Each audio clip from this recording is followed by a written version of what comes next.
kabajaan isin gaafachaan dubbii waaqayyo keessaati iddoo tokko dubbisee walii wajjin kadhanna waaqayyoof galanni guddaan haa ta'u. Yesuus gooftaadha.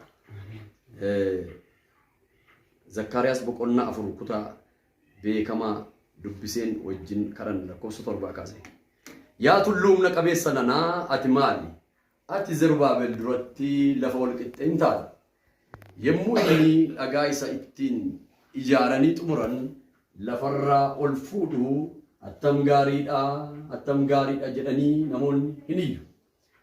Ammas dubbii waaqayyoo gara koo dhufee Zerubaabel hundee mana qulqullummaa kana harka isaatiin kaa'eera, harka isaatiinis hojjetee raawwata. Yommus waaqayyo gooftaan maccaa isinitti akkana ergee hin beektu jedhe. Ameen. Ameen. Gooftaa galanni guddaan siif haa ta'u. Sagalee kee nutti dubbadhu. Dubbii kee nuuf ibsi. Yaa waaqayyo gurri sagalee kana dhaggeeffatu gaarri fuula isaa dura jiru. Humni hamaan fuula isaa dura jiru. Humna isaa ol kan ta'e, hojjaa isaa ol kan ta'e, karoora isaa ol kan ta'e maqaa Yesuusiin gadayaa jedhu. Yaa waaqayyo yaa gooftaa sagalee keessatti akkuma dubbatu waaqayyo dhiibuu hin guutaa tulluu gadi qaba. Hin sirreessa jedhee akka barreeffamee jiru yeroo kana wanta gadi jedhe ol qabi wanta ol ka'e gadi qabi yaa waaqayyo sirreessi nu gargaari yaa waaqayyo jireenyaan jiruudhaan guddinaan tajaajilaan karaa hundumaan namni kana dhaggeeffatu gaarri isaa gadi yaade galanni guddaan siif haa ta'u maqaa Yesuus Kiristoosiin ameen. Kutaa kana irratti akkasuma agartanii kutaan kun waa'ee Zerubaabel fi waa'ee ijaarsa mana qulqullummaa akkasuma immoo waa'ee tulluu dubbata. Tulluun gurguddaan Israa'el akka jiran beekamaadha. Isaaniin tokko lama sadii jedhee hin ibsu. Garuu tulluun inni waaqayyo jedhu kun tulluu isa kam akka ta'e yookaan immoo tulluu gaarummaaf ibsame akka hin taane hubattu garuu. Tulluu gaarummaaf ibsame miti tulluu nama duratti ol ka'e haala chaalenjii ta'e tokko, haala guddaa ta'e tokko, haala nama rakkisu tokko, haala hojjaa namaa ol ta'e tokkotu Zerubaabeliin mudate. Innis attamitti jammaraa attamitti xumuraadha kan jedhudha. Lakkoofsa 8-9-10 gaafa dubbiftanii guyyaa xinnoo guyyaa eegaluu guyyaa waa eegalan guyyaa xinnoo sana kan tuffate eenyudha jedha.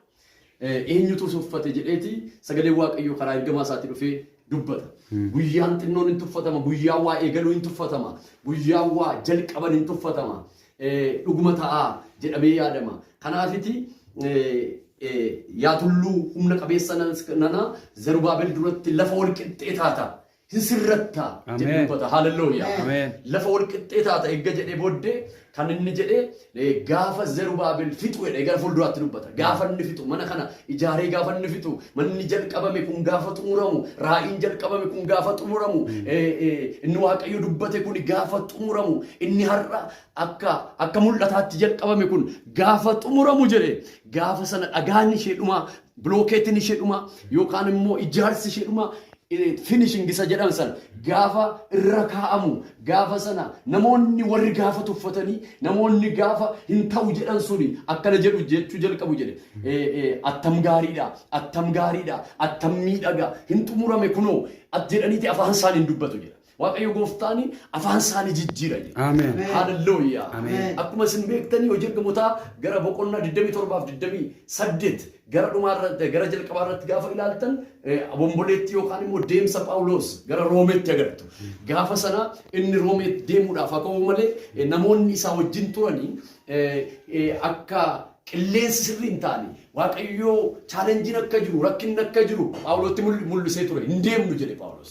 Hin deemnu rakkinni jira innaan warri isaa wajjin deeman loltoonni akkasumas immoo warri markaba sana keessa jiran namni oofaa jiru kun cimaadha jedhani. Phaawulos jedhama namni kun nama cimaadha, nama dandeettii qabudha. Kanaaf dhiisi jedhan. Isa waaqayyo jedhe caalaa nama markaba sana oofutti of gatan jechuudha. Isatti of gatan isatti gaafa amanatanii egaa waaqayyo illee dubbateera. Haa ta'u iyyuu malee egaa gadi hin deemne gaafa deemsa jalqaban gidduu gaafa ka'anii maaltu ta'e jechuudha. Obomboleettiin kun Awuraaqis kan jedhamu kun jabinaan ka'e jechuudha. Markabi isaanii hin caccabe, deemsi isaanii hin taagooshame, gara biraatti deemanii iddoo biraa biyya Malaaxiyaa jedhamutti deemanii kallattii malee kallattii nama dhabsiisa qilleensi kallatti nama dhabsiisa lolli kallatti malee nama ceesisa ce'uun hin danda'ama garuu waa'ee yaadan bira akka hin geenye nama godha qilleensi kanaaf qilleensi kun fuudhee gara malaaxii addoo jedhametti isaan geesse hin ce'anii akka isaatti saanqaadhaan caccabaa markabaan eegga ce'anii booddee bokkaan roobaa maqaa tureef namni biyya sana baay'ee ho'iisa guddaa nutti agarsiisedha Phaawulos ho'iisa guddaa nutti agarsiisee muka caccabsanii akka abidda ho'ifannuuf nuu kennanii gaafa kana abiddatti Phaawulos utuu qoraan abiddatti dabaluu gaafa qoraan fuudhu keessa bofatu jira qoraan keessa bofatu jira bofti kun qoraan keessa rafee jira keessa rafee keessa boqotee jira homtuu kan itti bu'u jiru mana isaati maqaa ta'eef gaafa Phaawulos dhaqee qoraan kanatti bu'ee abiddatti naquuf jedhu wanta nama ajaa'ibu garas koomaa dhufte maaliif natti bu'u dhufte jedheeti Phaawulos hin hidde jira Phaawulos hin hiddame bofti kun bofa hamaa akka ta'e bofa isa amma beennurraa adda akka inni ta'eeti seenaan dubbata bofti kun ajjeesuu dandeessi bofti kun namni bofa kanaan cinii nama hin du'a ture haa ta'uyyuu malee warri biyya sanaa namichi kun nama gumaati ergaa Waaqayyoo rakkina hafirraa qilleensa sanarraa galaanarraa isa hambise warri kaan maqaa isaaf dhumuuf turani amma garuu haca'uyyuu malee iddoo kanaa ga'uyyuu malee cubbuunsaa guddaadha maqaa ta'eefi maqaa cubbuusaatiif du'uusaati isa dhumaati Waaqayyoo isa hambisuu hin barbaanne jedhan nama gumaati jedhan itti faradan hindu'a bakka Waaqayyootu itti erga jedhan haalelluuya Waaqayyootu gatee waaqayyotu dhiise siin jedhu ta'a waaqayyotu akkas godhe siin jedhu ta'a kan nama dhibu waaqayyo gooftaanii waan ittiin hiddamtetti sin fayyisa siin jedha haalelluuya waan ittiin hiddamtetti sin fayyisa namoonni waa'ee keetiif yaada jijjiiroodhe waaqayyo haalelluuya kana booddee Phaawulos inuma eegu amma du'a amma iitaa amma du'a amma kufaa jedhanii utuu eeganii Phaawulos fayyaa ta'a guddachaa bareedaa argamaa deemedha galanni Yesuusiif haa ta'u argamaa deeme bareedaa deeme hadhaan bofa sana irratti hojjechuu hin dandeenye irratti hojjechuu maqaa hin dandeenye fi abbolota koo dhuma irratti akkana jedhan jedha eeganii dadhabanii kuni nama miti kana hajji waaqayyotu jira kuni ergamaa ta'uunsaa namne kuni ergamaa waaqayyo ta'uunsaa namne kuni namarraa adda jedhanidha yeroo sana yaada isaanii jijjiiran jedha hindu'a isa jedhan hin jiraata jedhani gatamaadha isa jedhanti barbaadamaadha jedhani nama cubbamaadha nama jedhaniti yeroo jedhaniti nama qulqulluudha jedhaniti yaada jijjiirani jedha waaqayyo har'as akkana jedha